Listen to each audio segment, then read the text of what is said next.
Where is the house of God? In fact, when I say house of God, what's the first thing that comes into your mind? House of God. For most of us, the first thing that comes into our mind is a church building when we think of the term house of God. And of course, the church has foisted that upon us. Churches call themselves the house of God. Pastors will say, don't forget next Sunday, come back to the house of God. And some churches are called something like that. There are churches called the house of prayer, or the house of worship, or the worship center, or the prayer center, or the community church. And so in American Christianity, we've accepted the notion that the house of God is the church building that we go to Sunday morning. And so right there, we have dumbed down God into our own image. We created that image of a building being the house of God. We dumbed God down to that. And then we go about, and I did this, and I repent, and I admit it, and I'm humiliated by it. Even while I was doing it, I knew it was BS, but I saw no way out. I'm not excusing myself, that's just a fact. I saw no way out at the time. I was too shame-based, too competitive, too stupid to act on what my deeper self knew. And that is that when we were planning to build a church, quote unquote, right there is the problem, calling what we were building a church, more dumbing down, then we asked people to give their money to it. And I personally, my wife and I, we gave a lot of money to it. We gave pretty much all we had to the building of a building that I have not had anything to do with for the last 10 years, that I couldn't care less about. Complete waste of resources. And if you did the same thing, I feel you. You know what I mean? I feel you, to use current vernacular. So what is the house of God? Is it really a building? Really? I mean, you think that's what the invisible, ineffable, creator, infinite, indescribable, unnameable entity that is the creator of all this, everything, wants our understanding of the house of God to be a $1, $2, $3, $4, $50, $80 million building? A building? Really? Now, if there was anything in the New Testament that looked like that at all, we might be able to sort of think through, well, let's see. But there's nothing. And that's what's so astounding. There is nothing in the New Testament that would lead any objective reader or any spiritual reader to think that what we're doing has anything to do with it, because it doesn't.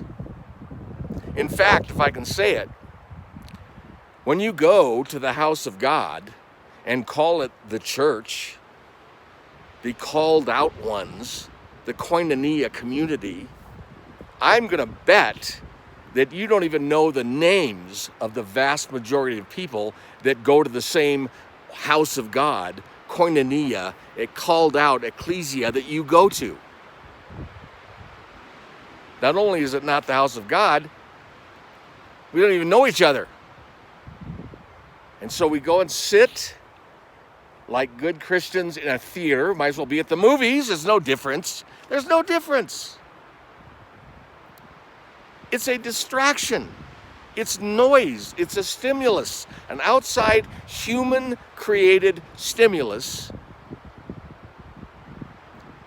and just another way of taking us away from finding out where, who, or what the house of God really is. And I've said it before, I'll keep saying it. You might as well go to the movies and see a great movie as go to church. It's the same thing when it comes to knowing God or experiencing Christian community. What it is an hour to 2 hours, and if it's longer than an hour, most people will complain, mostly the men. Guy preaches too long. I'm looking at my watch, it's time to go. The Super Bowl starts, NFL's on. Not now though, we're saved. You know, this is a great place that we're in right now. We're saved from all that. Everybody's running around freaking out. There's no sports. The bars are closed. And now even the churches are closed. And they're all the same thing. They're all stimulants produced by people. Not God, people. God didn't build McDonald's. God didn't build Rock Bottom. God didn't build the bar, the happy hour, and God didn't build the building that you call church. People built it. And then church leaders get to say it was born of the vision of God, and so God really built it, which is a load of baloney, Dumb and Dumber. You need not buy it.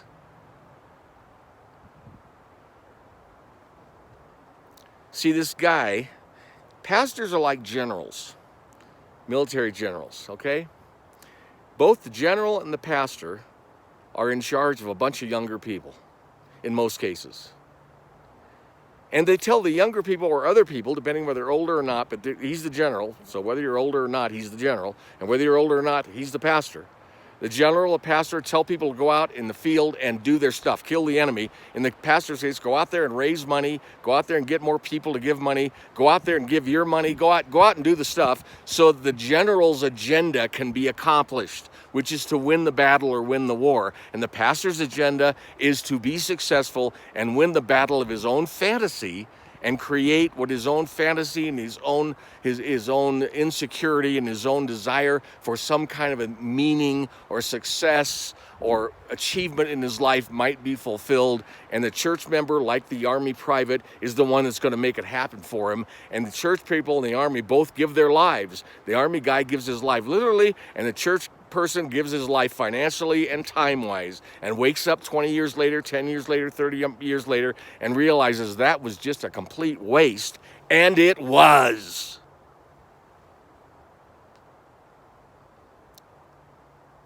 But if you do a good enough job, if you give your life for the cause, the general succeeds and is given honor and a medal. And if you give your life for the cause, the pastor succeeds and is recognized as a big shot in the spiritual circles. And you get to vicariously join in by saying, well, that very important man is my pastor. And we call that God. We call that the church. And it has nothing whatever to do, not one iota, with the New Testament. There are no church buildings in the New Testament. There are no pastors.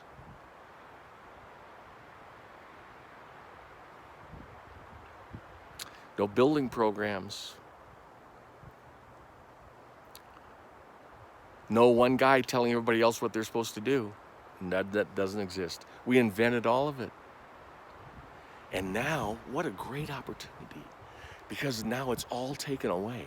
All the pastors are running around, and I'm so glad I'm not a pastor now. Oh, I thank God that I got out. Because the worst thing in the world for a pastor is to not be able to open the church doors Sunday and get the bills paid. You think I'm being cynical? I'm sorry, I'm not. Every pastor, I don't care how spiritual or how wonderful you think he is or she is, knows exactly how much offerings are needed to keep the money flowing and keep the operation running in his church. And it's a big operation, even for small churches. You got to pay his salary, got to pay his retirement, you got to pay his housing allowance, you got to pay a secretary, you got to pay a mortgage or a rent. You got all these things to pay. We need the money. And it's not, I'm not down on pastors. It's not their fault. I was one. You get sucked in. It's never about people. Nobody's any better than anybody else. But the system shames. The system debilitates. The system pushes all of us down. And ultimately, and I say this carefully because I'm one of the ones I'm talking about, the system makes fools out of all of us. Even the guy that succeeds big time, it's not enough. The proverb says it. For the greedy, more is never enough. And even with that kind of warning, pastors buy the more thing. And we buy into this notion that a healthy church is a growing church. Baloney.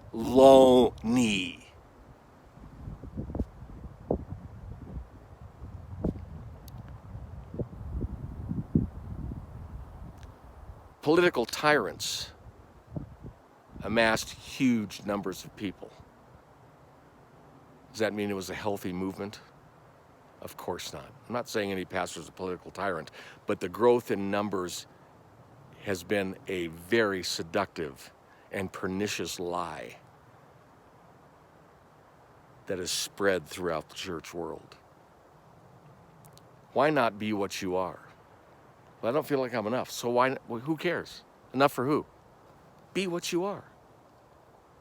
And right now, you can't go to church, you can't go to the bar, you can't go to happy hour, you can't go anywhere, so be who you are. Use this time to find out who God is, because the house of God, and with this I'm finished, the house of God ends up being you.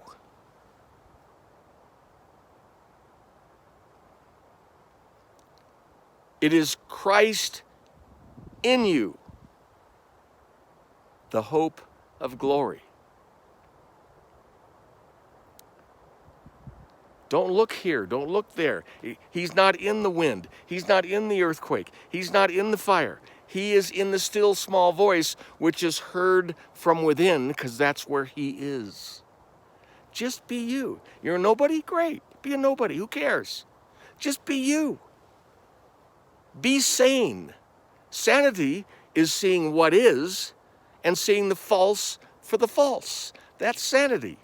Insanity, which breeds stupidity and nonsense, is taking the what should be, what could be, the fantasy, the falseness, whatever it is, and saying that's what is.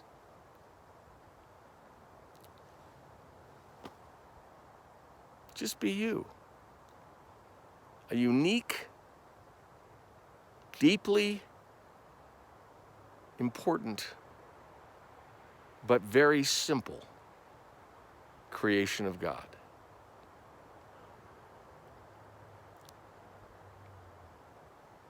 I had a friend, I'll close with this, I had a friend of the ministry, an older man, he saw the truth. I listened to him carefully. Didn't pastor a church anymore. He saw that, how stupid that was. I didn't see how stupid it was at the time. I only saw when I got old how stupid it was. But he used to say, you know what? He said, we're all somebodies and we're all nobodies. That's what it is. Just be happy. You're a somebody because God created you and God lives in you. You're a somebody, but you're a nobody. You're no better or worse than anybody else. You're somebody and you're a nobody. That's what is. Thank God for it. And use this time, it's a gift from God, to just be a nobody and figure out how wonderful that is. Thanks for being with me. I'm a prodigal. On my way back to the Father's house. Are you a prodigal? Let's go together. Let's go back to the Father's house. Together. Bless you. God loves you. Be with me next time if you want to. This is the Prodigal Pastor. All the best in everything.